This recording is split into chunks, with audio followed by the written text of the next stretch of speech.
This is the Jedburgh podcast. I'm the creator and host, Fran Racioppi. Each episode, I speak with transformative leaders, visionaries, drivers of change, and those dedicated to winning, no matter the challenge. The Jedburgh podcast is founded in the lineage of the special operations Jedburgh teams of the past and is produced in partnership with Talent War Group, a management consulting and executive search firm focused on helping you optimize the people side of your business. We're sponsored by Jersey Mike's Subs. Together, we share the mission of giving, making a difference in someone's life. Visit the Jedburgh podcast, Talent War Group, and Jersey Mike's Subs on the web and on social media. A percentage of all proceeds is dedicated to the Special Operations Warrior Foundation. All of your photos are taken from behind the subjects. How come? I don't want to look at their faces and I don't want to see the front of them. A, there's no privacy. B, they would see me and they wouldn't be the same as they would be if they were spontaneous. And C, there's something about taking a photo from the back that allows me and the viewer to just focus on the holding hands. Because if you think about the back of a human, there's not a whole lot going on. Holding hands, the ultimate connection, the ultimate bond between two people. As kids, we hold hands with our parents. As adults, we hold hands with our friends, our family, our significant others. When it's time to leave this world, we reach out one more time to hold someone's hand, create a physical connection, have that bond. My guest this episode is Diane Conn, an expert in connection and holding hands. Over the last 7 years, Diane has taken tens of thousands of pictures of people holding hands and creating connection with each other. As the COVID-19 pandemic broke apart so much of the fiber of our community, she was motivated to put her pictures into a book showing us all just how important holding hands actually is in our lives and in our community. I was fascinated by Diane's perspective, so I asked to spend the day with her on the Upper East Side of Manhattan. We broke down her book, Holding Hands, into its 3 parts as she follows the evolution of our relationships through childhood, love, and togetherness. Diane also shared with me the impact on connection that the loss of her mother to suicide had on her. She shared her battles with depression and how a severe concussion changed her outlook on life. And she talked about the film industry, her late husband, and what it was like to produce the Tom Clancy films when Harrison Ford was Jack Ryan. Diane's energy and passion for connection was contagious. There was no way I could leave New York without seeing firsthand just how she captured pictures of total strangers holding hands. Take a listen to our conversation and then check us out on YouTube, Instagram, LinkedIn, or Twitter to see me chasing Diane or trying to capture the perfect shot. Diane, welcome to the Jedburgh podcast. Thank you. And thank you so much for welcoming us to your home. We're on the Upper East Side of Manhattan. Let's start with the theory behind the book. And I think I'm going to go bold off the top here, and I'm going to combine 2 of your quotes. But I thought they were really impactful and really set the conditions for what this is. And it's, quote, "Connection is the beginning of everything. The touching of hands. It's a silent sensation, the ultimate expression of what it means to be human," unquote. Can you define connection in your words? That's a great question because in the context of the book, connection is a physical touching of, in this case, hands, but it could be almost anything. If you watch people in conversation together, whether it's at breakfast or lunch, it's social conversation, you'll see people often reach out and touch somebody's arm or hand to make a point, to make an emphasis. And I think that is a very old and old brain tendency to just reach out and touch, to be connected with something. And in the thousands and thousands of photos I've taken of people holding hands, I feel comforted looking at the photos. But I also notice that in every case, there's not one case where people just kept on walking for blocks and blocks and never let go. People don't hold hands for long. Literally, it could be 1 second, 2 seconds, 10 seconds. Sometimes before I can even pull up the camera to take the shot, they've let go. Why? Why do you think that? Well, I mean, I watch it because sometimes it's to turn and look at a menu or to fish in a pocket or to answer a phone or to fix their hair or because somebody's walking towards them. It's endless. I don't usually see them just walking along and dropping their hands for no reason. There seems to be that sort of thing that happens in the brain where nobody can focus on anything for much, where they get distracted even from the holding hands and they go off and do something else. Well, the book, as you've described, and you told me when we spoke the other day that there are 200,000 plus pictures that you've taken, and there's about 10 or 11,000 that are in this unique phase. But the book's a compilation of photos that you've taken on the streets of the world. You called it, quote, "The intimacy of connection always moved me." You started taking these pictures about 6 years ago. Why? Why photo? That is another great question. I had been interested in photography forever. I got my first camera when I was in high school, which was a big deal in those days. There were no phone cameras. And I literally... I remember those days. And just this week here, I found my old photo albums from high school and before. And I remembered that I was the only person who had a camera. And, I've got some photos of the family and my parents when I was young, which a lot of people don't have. And I just like documenting things. And I've always taken pictures. I was the person in the group who would say, let's take a group photo. And that's how it started. All of your photos are taken from behind the subjects. How come? I don't want to look at their faces and I don't want to see the front of them. A, there's no privacy. B, they would see me and they wouldn't be the same as they would be if they were spontaneous. And C, there's something about taking a photo from the back that allows me and the viewer to just focus on the holding hands. Because if you think about the back of a human, there's not a whole lot going on. It's the back of their head, it's their shoulders, it's their back. It's if they're holding hands, that's sort of the one thing going on. Otherwise, it's a butt and legs and feet normally. And I just thought, wow, that's interesting. That connection jumps out when you look at somebody from the back, and it doesn't when you look at them from the front. Have you been caught? Once. What happened? Up in Harlem.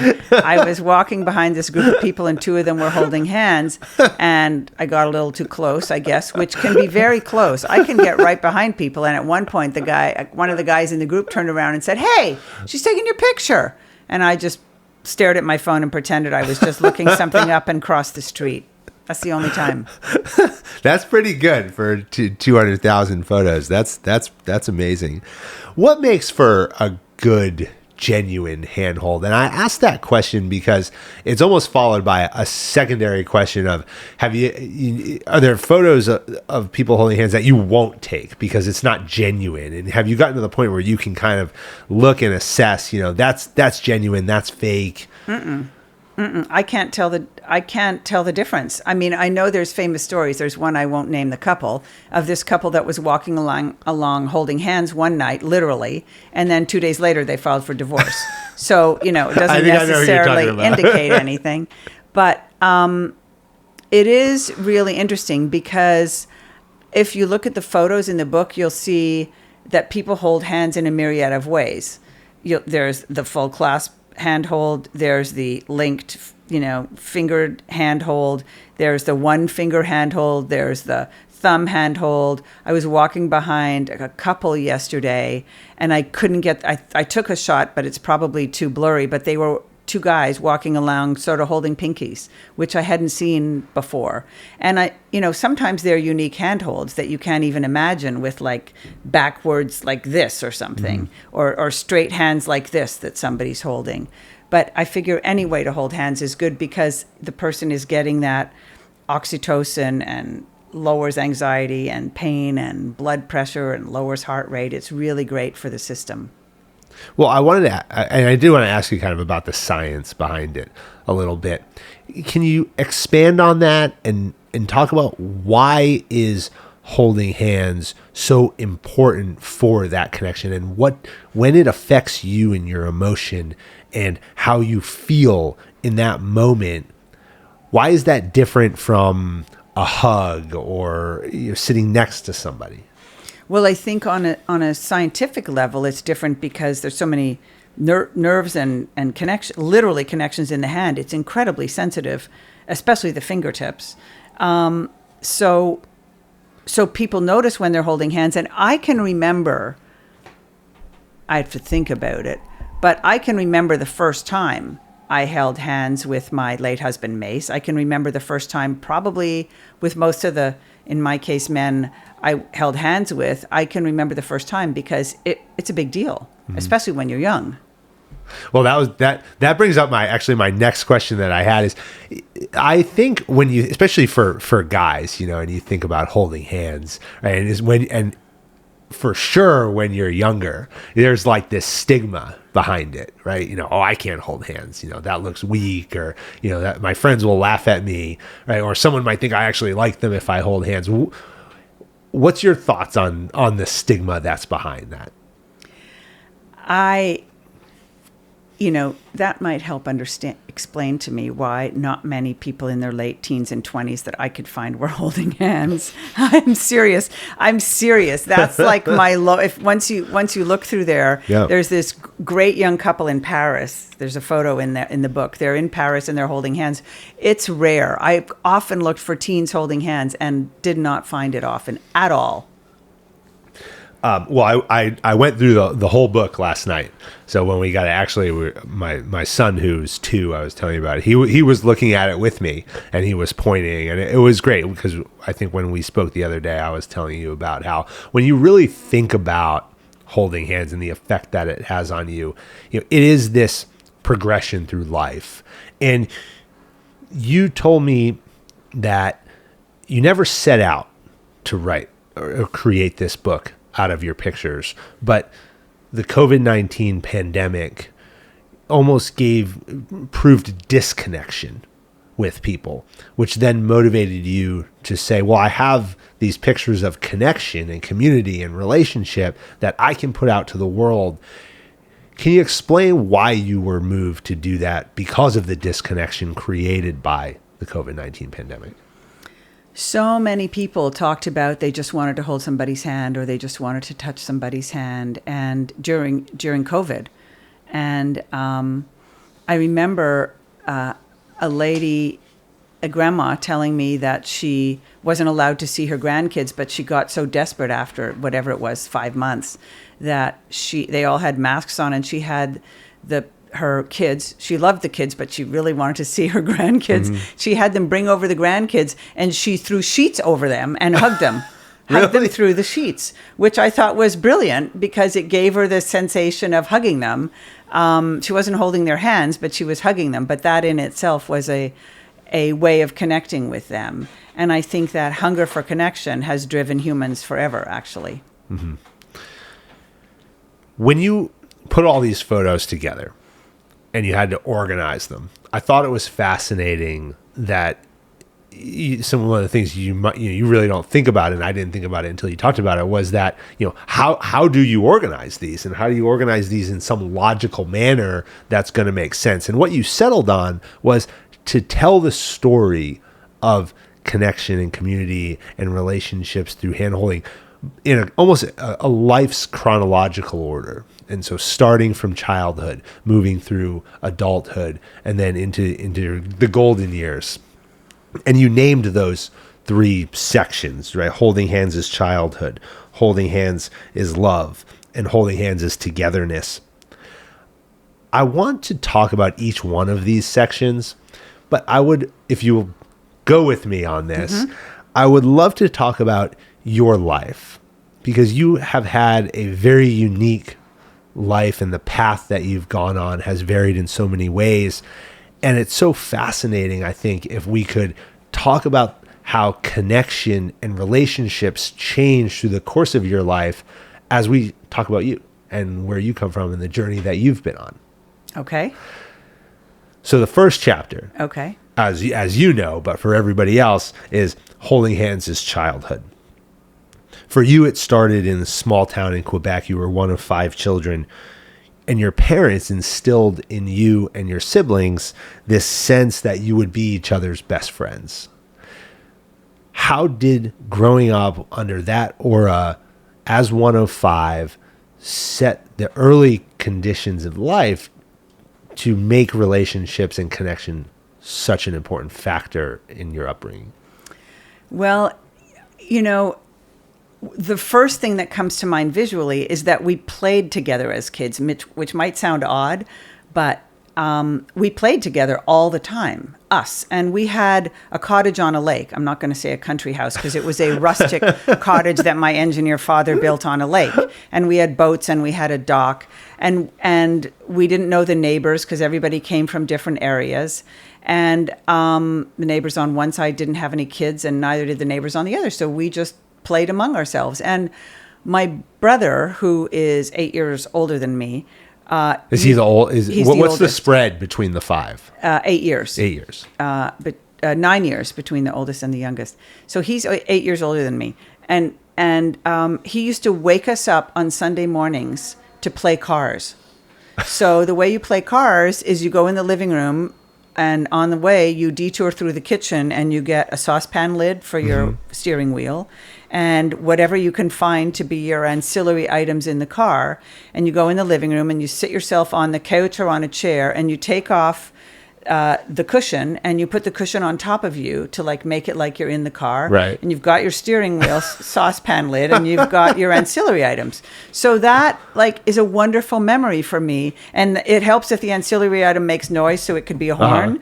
And there we are playing in the living room. Now, I don't know how long maybe it was 20 minutes, maybe it was 2 hours. I have no idea. But it's such a happy memory. Nobody fought. We weren't a fighting family, but it was just one of those ways we connected and were together.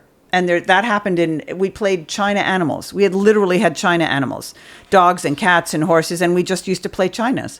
That's what we said. Do you want to play Chinas? And we just go and bring all the Chinas, and the dog does this and the cat. I mean, it's typical children's play, but it really stayed with me because it was so simple. And that spread that's not a huge spread either. I mean, my kids are, my daughter's 12, going on 13. My son just turned 2. I don't think the world knows, but I'll say it anyway. We're having a third. But yet they, it's interesting because they'll fight and they'll argue. And I look at at dinner and they'll start with the pushing, and I say, guys, I don't understand. You're in completely different stages of your life, yet they know just how to interact with each other, even though they're totally different. That connection that they have, my son who's 2 knows that, this is my sister. It's not my parents. It's not someone else. And so he has this close, tight relationship. And every day he'll come home from daycare, and the first thing he does, because she's already home from school, is he runs inside and he's like, Lily, hey, where are you? And he runs and tries to play with her. Great. So it's just so fascinating how that starts that young, and it doesn't matter that spread. Right. Yeah. Although it may be a little harder for her to want to play with him. He's always going to want to play with her. Oh, definitely. It's it ebbs and flows, right? If she's not focused on her phone or trying to watch something on her computer, then she's all about it. If she's got, somebody's texting her or whatever, then she couldn't be bothered. Right. He's a nuisance. So it goes back and forth. Can I ask you about your mom? Sure. Your mother died by suicide when you were a teenager. You said, quote, I still remember the feel of holding my mother's hand. It was strong and warm, never cold. How did that loss of connection with your mother affect you? It was devastating. It threw my life into another dimension because it never occurred to me that I wouldn't have 2 parents. And it never occurred to me that I could have a mother who bore me and bore us, who could choose not to live. And I didn't know anything about suicide. I didn't know anybody else who'd been through this. Nobody wrote about it. Nobody talked about it. And I couldn't focus on anything else. It was all I thought of all day, every day. My mother killed herself. Why did my mother kill herself?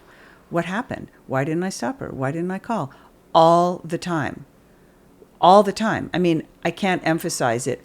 All the time. And I spent in my head the next 25 years trying to save her, trying to figure out how to rewind time, praying to God, who I didn't believe in. If my mother could die by suicide, how could there be a God? Praying to this God, just turn the clock back. Just make it be the day before. Just make it be the week before. Just don't don't make this happen. And that was, I mean, when I think of my 20s, I think of blackness. And I just wanted to die. I really wanted to die until I was 30. I kept any pill that any doctor ever prescribed to me, because that's what happened. I'd go and see a doctor. Nobody asked me what I felt. Nobody asked me how it was. They just prescribed stuff for me. And I didn't want to take it, so I stuck it in a shoebox. So by the time I turned 30, I had a shoebox full of medication that I was intending to take when I turned 30. So that's my answer to what it was like. You've just brought up a point called emotional therapy. And in preparation for this conversation, I actually had a conversation with my therapist. So people who listen to the podcast know that I work with an organization called Headstrong, and Headstrong works with veterans and transitioning veterans, but for the rest of your life, as long as you want to talk to somebody, they're there. And so I have somebody I've been working with for several years, life changing for me, and as I've struggled through my transition journey. And I was telling him about this episode and sitting down with you, and he brought up this concept of emotional therapy and said exactly what you just said, which was that it used to be that people would go in to therapy and they would say, tell me what's going on. And what has evolved in therapy over years is now it's tell me how you feel. And there are people who struggle to express how they feel and put it into words. And so the next step of that is to say, where do you feel it? Where in your body do you feel something?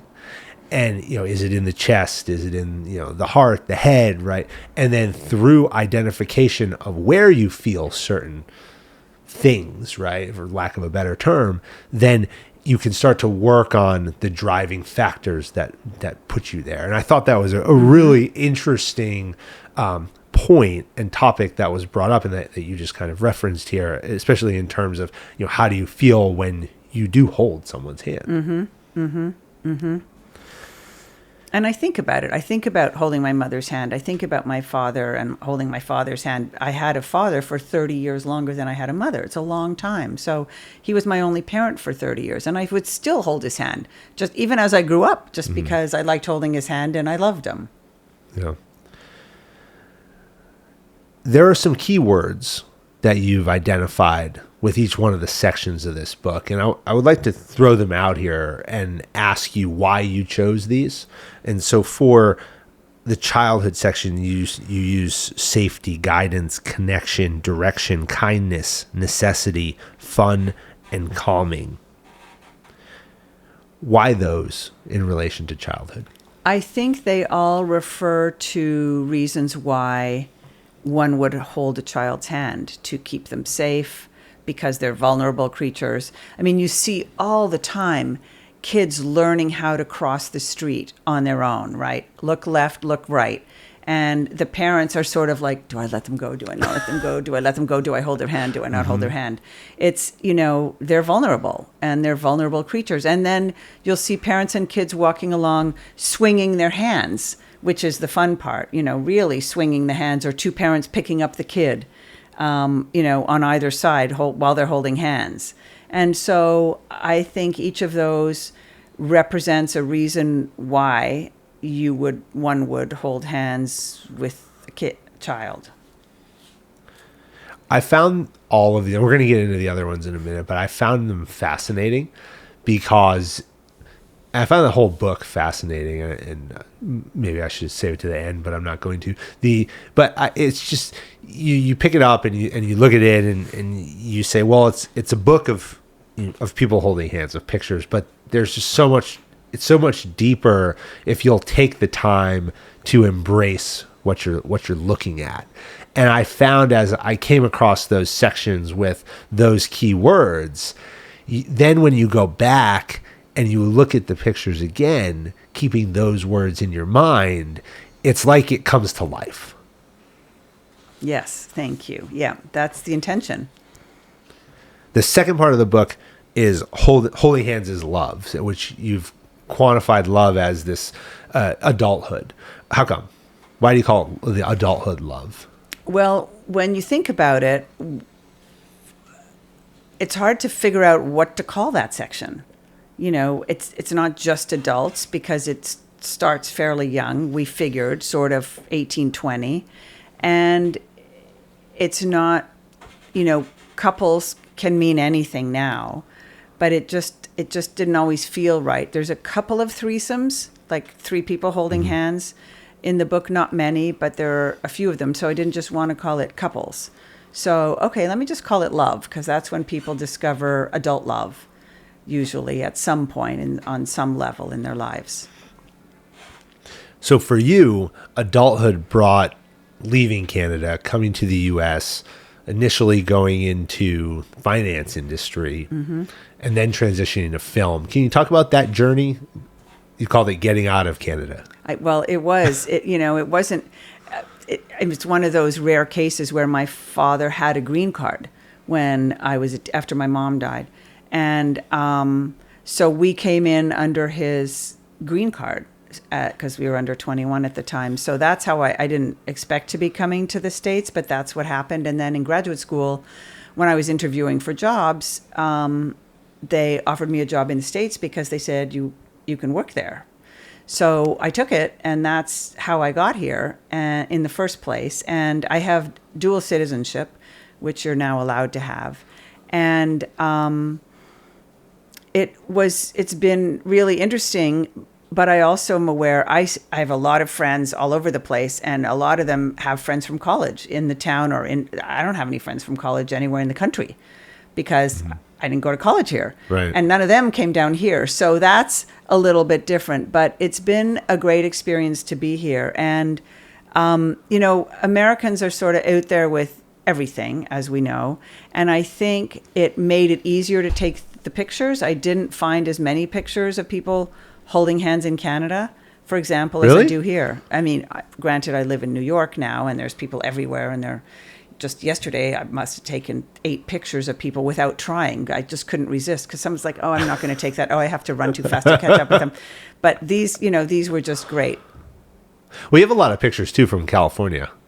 That was really cool that was really cool looking at the book, was trying to figure out where they were taken and then identifying, oh my God, I know exactly where that is. Yes. Well, good for you, because I thought about it. I mean, people suggested, why don't you, on each picture say where it was? And I said, I don't want to take people out of the experience of having feelings about looking at the photos.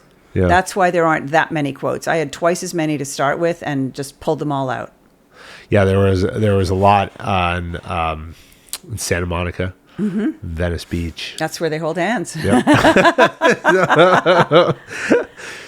So you start working in finance, and then you come to a realization it's not for you. And that's the guy I tell a story when I got out of the Army and went to business school. I worked at Merrill Lynch, and that was a defining moment for me to start to figure out who I wanted to be and what I wanted to do in life. And you went into film. How come? There's something to me that's so unique about the film business, because each film is a product on its own and tells a story, and no two are the same, and they're not cookie cutter. And you'll see that even if there are 2 or 3 films on the same subject, because every so often there were like disaster movies that happened for a period of about 5 years. It was like the volcano movie and the earthquake movie and the fire in the high-rise movie. And then something else happens. And each story is different. And I love reading. I love books. Many of the movies that are out there come from some other source, a book, a short story, a play. And I didn't want to be doing numbers where it didn't matter whether it was me or somebody else who was doing the transaction, which is the case in a lot of finance. Right. You met your husband on the set of Patriot Games, Harrison Ford. I love Harrison Ford. Yeah, we all love Harrison. Great guy. He's awesome. But you also dedicated the book to him as well, and you said to Mace. For not Harrison. For Mace. No, not Harrison. But hello, correct. Harrison. Yes. we got to get Harrison on the podcast. That would be awesome. But you dedicated it to Mace, and you said for Mace, who taught me how to see. Mm-hmm. What does that mean? My wonderful late great husband Mace was a photographer as a very young person, and that was his passion. And he took photos and had a great eye his whole life. He came second in the Pulitzer as a teenager during World War II. And the story is that the picture that won was the flag being put up on Iwo Jima. And they later discovered that that was posed, but they let it win anyway because of patriotism and the war and everything else. And his photo was one photo, meaning in those days you had to have negative and develop and print the photos, and he had enough for he had room on his camera for one more photo. And he was walking along the street in Brooklyn, and he saw a cab approaching, and he heard somebody on the third floor yell out, "Sammy's home." And he grabbed his camera, didn't know what it meant. He grabbed his camera, the cab door opens, the father comes running out of the printing shop, the mother comes tearing down the stairs, like drying her tears with her apron, and a guy gets out of the cab on crutches.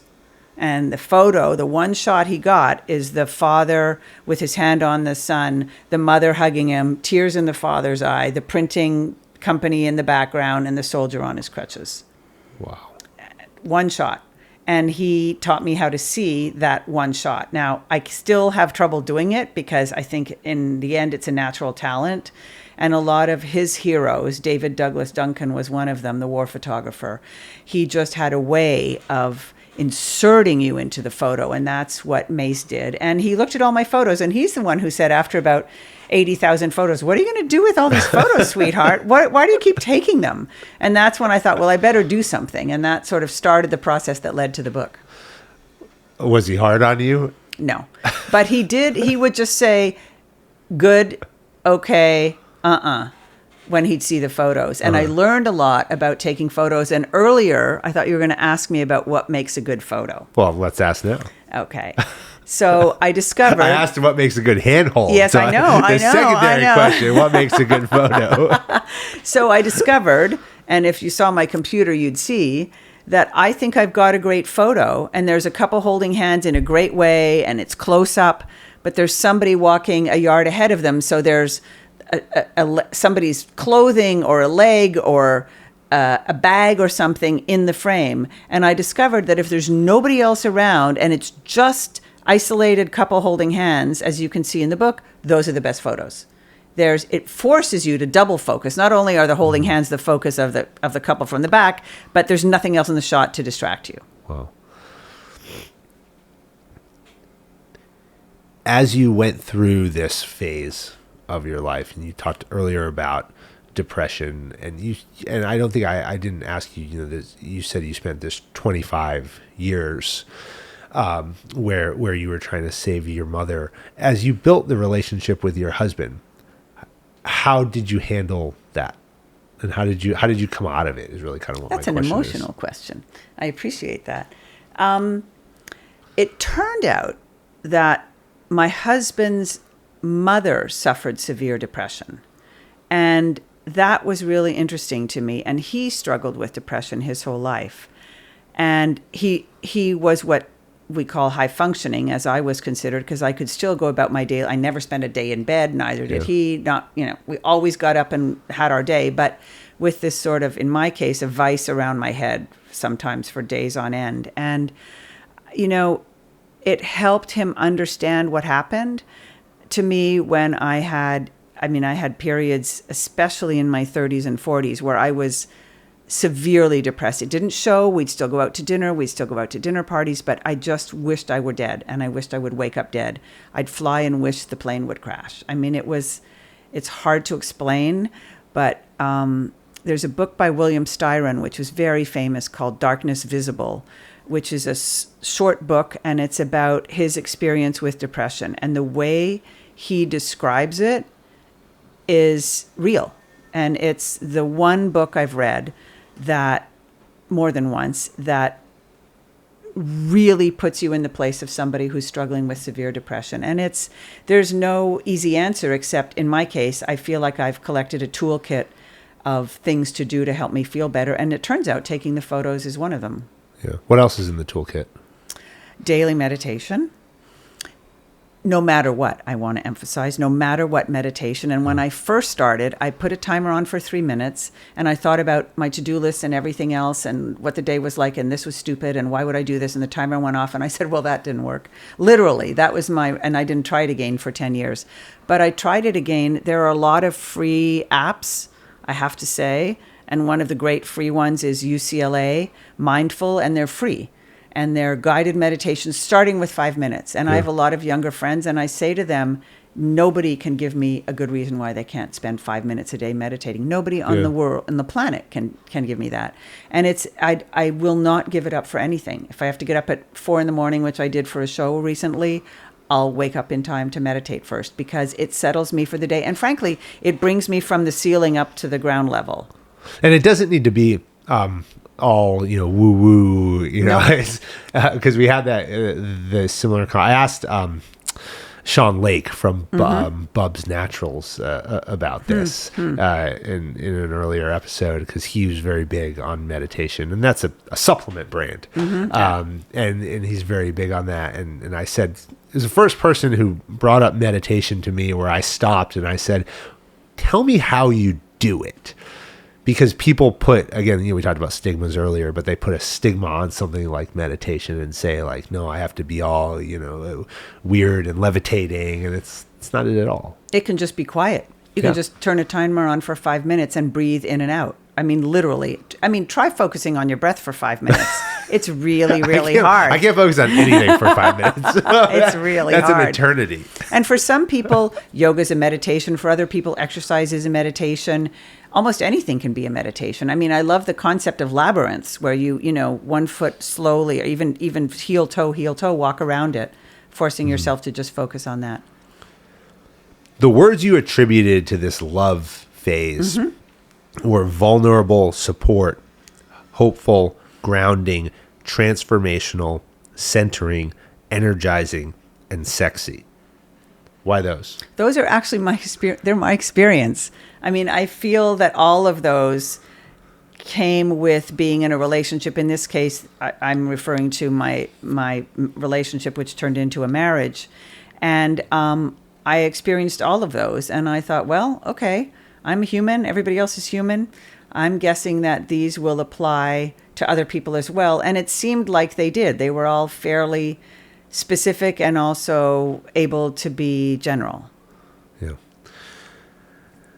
I thought I thought that they were very easy to identify with. And if you think about, we talked about chapters, and you and I have now talked about it a couple of times, and you go through these different chapters in your life, and as an adult, which is the majority of your life, right, is spent, I think, in this middle phase, right? You could almost write a chapter somewhere within that phase of your life around each one of these words. Absolutely. That's a great description of it.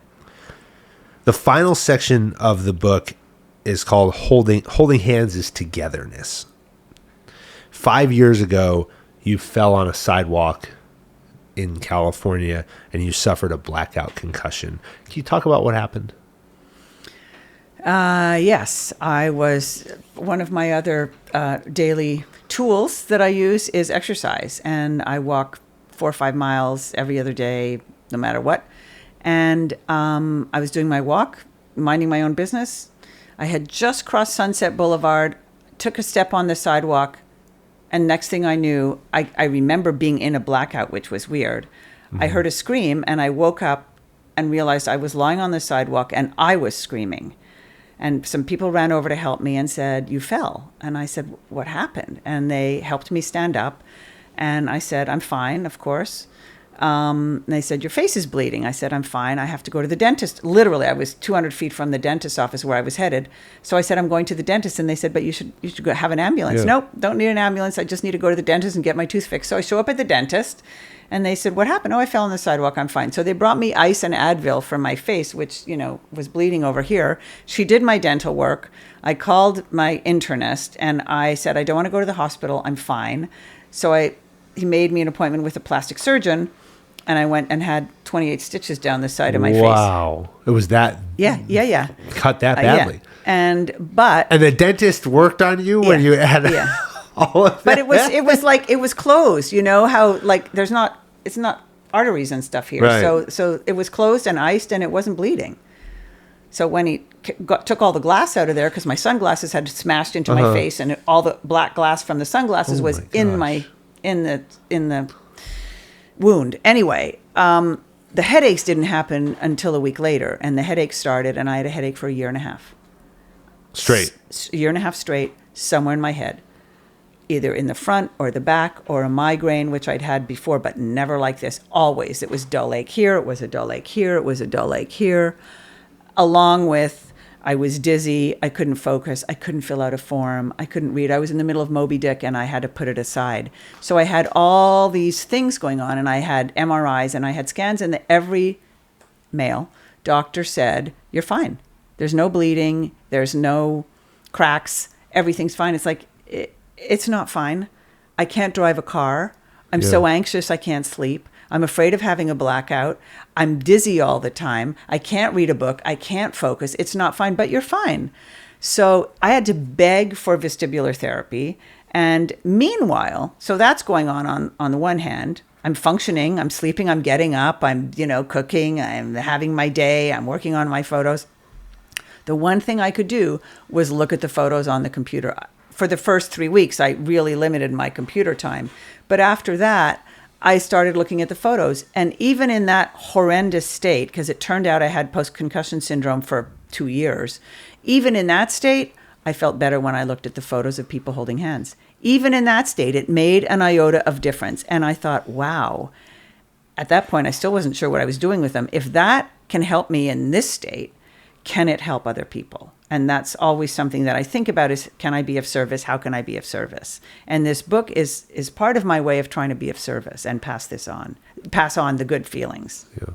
In an earlier episode, we interviewed Richard Hanbury. And Richard Hanbury is the founder of a company called Sauna Health and the Sauna device. And he tells a similar story. 19 years old, he's in Yemen. He's driving his vehicle across a bridge. There's a truck oncoming, and he has to make a decision. Hit the truck or drive off the bridge. He chooses to drive off the bridge. He lives, but he's paralyzed from the waist down for the rest of his life.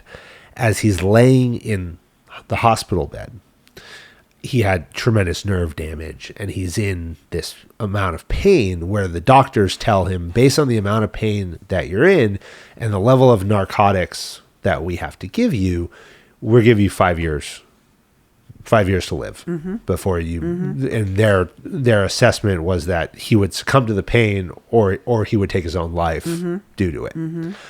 And he is laying in the bed watching the movie Hudson Hawk. And you're going to appreciate this being in film with Bruce Willis. And he finishes the movie and thinks now about this last little bit, that there have been periods of this movie that activated his brain in a way that he felt no pain.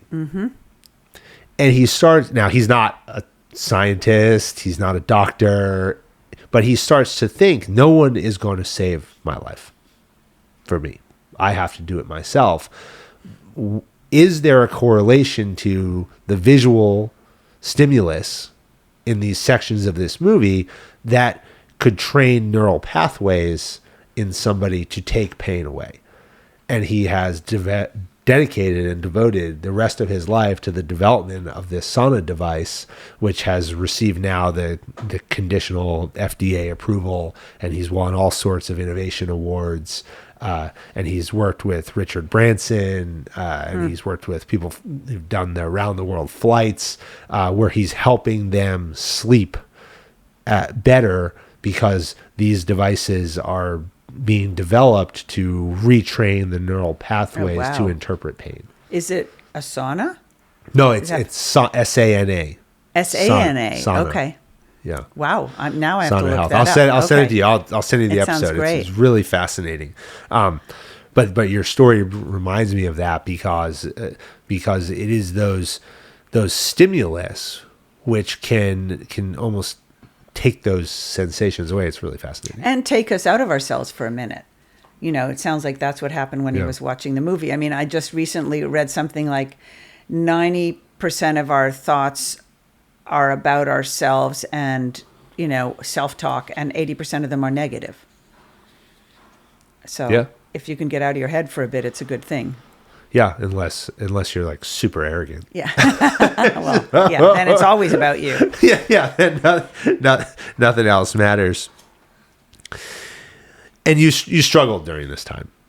Oh my God, I wanted to die. And I remember saying to my husband, I just want to die. And while I was at it, I decided to come off depression meds I was on, because I figured they weren't helping me anyway, because I felt so miserable. And I said to him on more than one occasion, remember, if I die, remember to tell whoever's doing the whatever that I was coming off depression meds, which is another whole episode of what it's like to try and come off depression meds. Many people don't bother because it's so horrible and you feel so horrible. It's a different kind of withdrawal. But, you know, it was a terrible time. And I still went out and, you know, we were out a lot. We had a very social life. He was in the film business.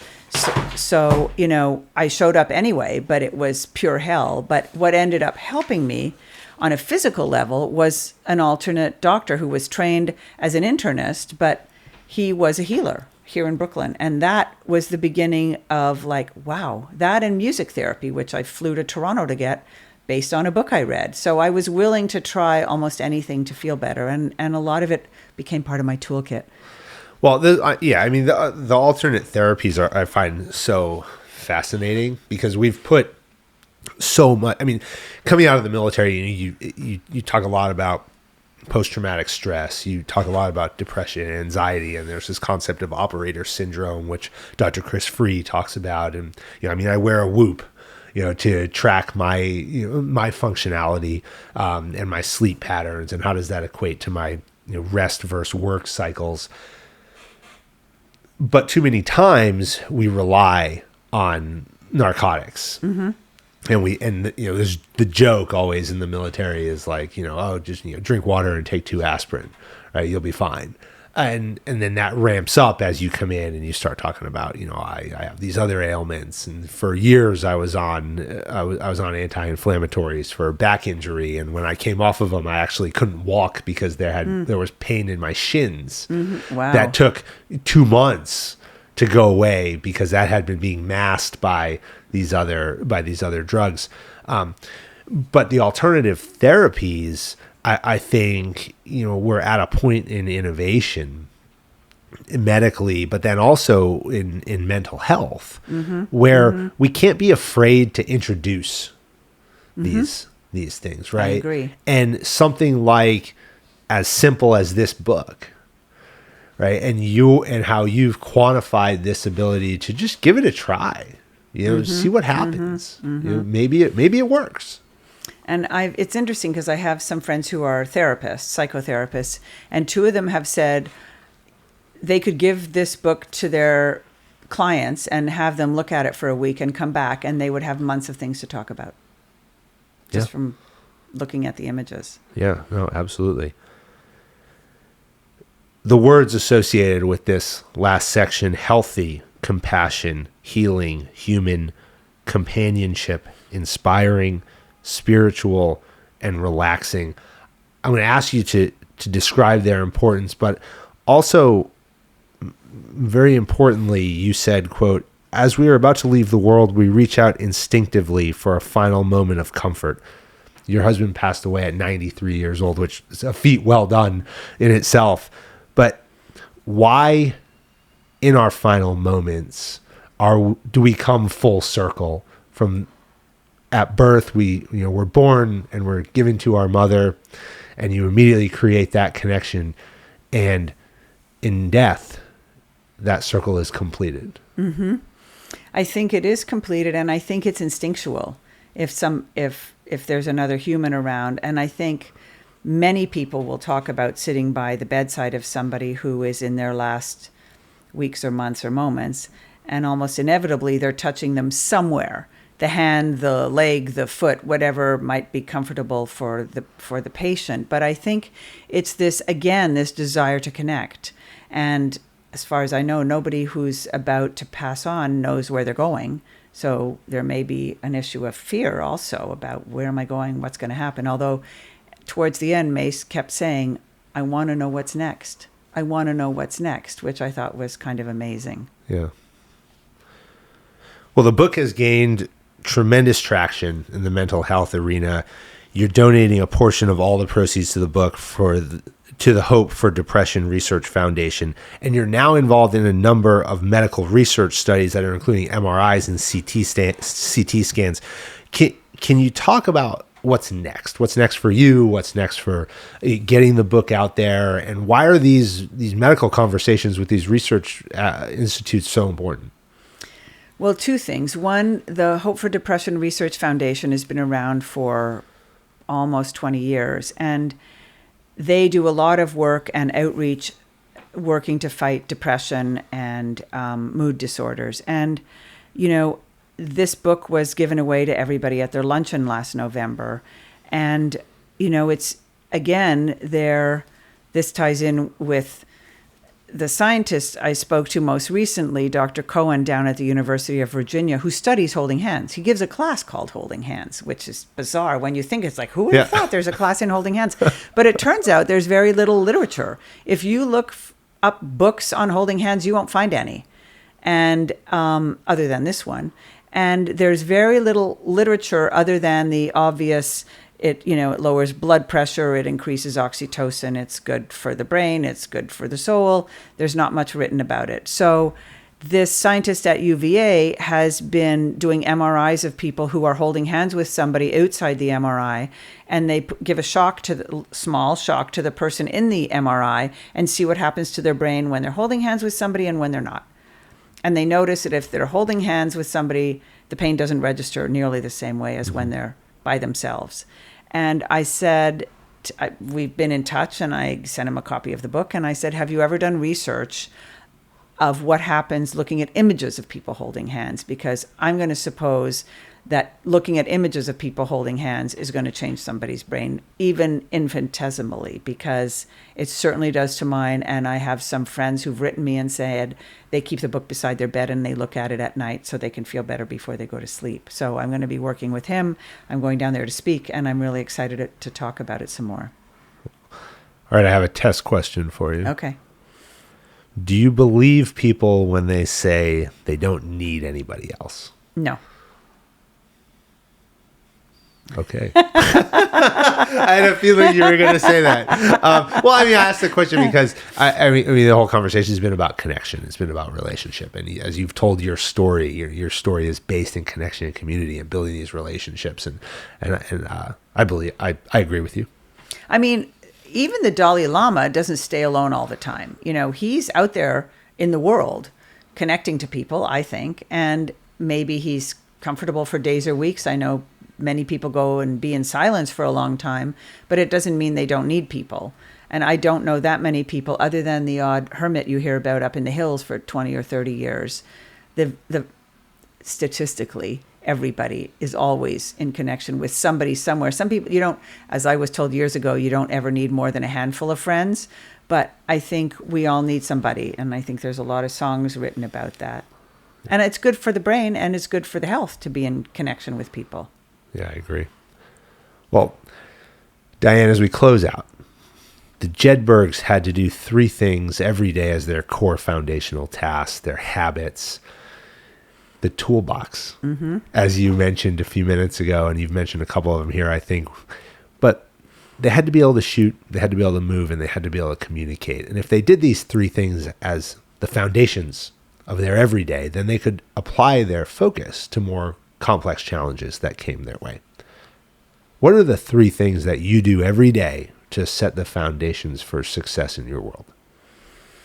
Well, it's interesting. We've already talked about 2 of them. I meditate every morning, no matter what, which calms my brain down and gets me in a really good place to start the day.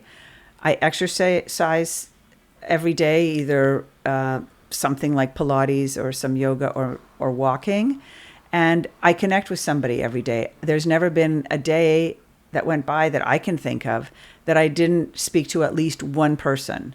I try and make 3 phone calls a day to people, or texts a day to people I care about, or emails. I'm in touch with my siblings. Those same 5 of us are incredibly close, and now we Zoom all the time. And I'm building a house on one of my sister's properties, and the others will be coming and visiting. And that connection is incredibly important to me. And I find that no matter what's going on in my life, if I have people to share it with, whether it's friends or family or people particularly close to me, it really makes a difference as in sort of calming everything down in a good way. Meditate no matter what, exercise, and connect with someone every day. That's it. Those are my Jedburghs. I love them. I love those 3. One of the foundations of our podcast is in this concept of the 9 characteristics of performance that special operations forces use to recruit, assess, select, and develop talent. We weave a lot of them into different conversations. I didn't explicitly reference many of them here in this conversation because I think the words you've used to describe the different chapters of our lives, if you will, are so powerful. And I want to make sure that we're going to highlight those as we put this episode out, and we tie it back into these different periods of life, and why is holding hands, and what do we seek from someone in our different periods of life when we hold hands. We want to tie those back to those different words that you use. But I bring this up here because at the end of our episodes, I do think about these 9 characteristics: drive, resiliency, adaptability, humility, integrity, curiosity, team ability, effective intelligence, and emotional strength. And you've certainly exhibited all of these in our conversation here today. But when I think about you and I think about your story, integrity really comes to my mind. And integrity is defined as our ability to do what's right. And when you think about connection, when you think about relationship building, when you think about community building, you can't have meaningful, lasting connections if they're not grounded in integrity, if they're not grounded in doing what's right. When no one's looking is kind of the second piece of that. And what you've put together in this book and what you've presented to the world in terms of how does holding hands affect our health, affect our mental and physical and emotional being, is grounded in being true and honest and displaying integrity to ourselves and to those around you. And so I sincerely appreciate the time that you've spent here with us, sharing your book, talking about the different phases and chapters of your life. I look forward to getting this message out, watching this book continue to grow, and watch the effect that it's going to have on everybody out there. And so thank you. I really appreciate it. It was great to be here and a real pleasure to meet you and speak to you. Thank you, and all the best to you also. Thanks.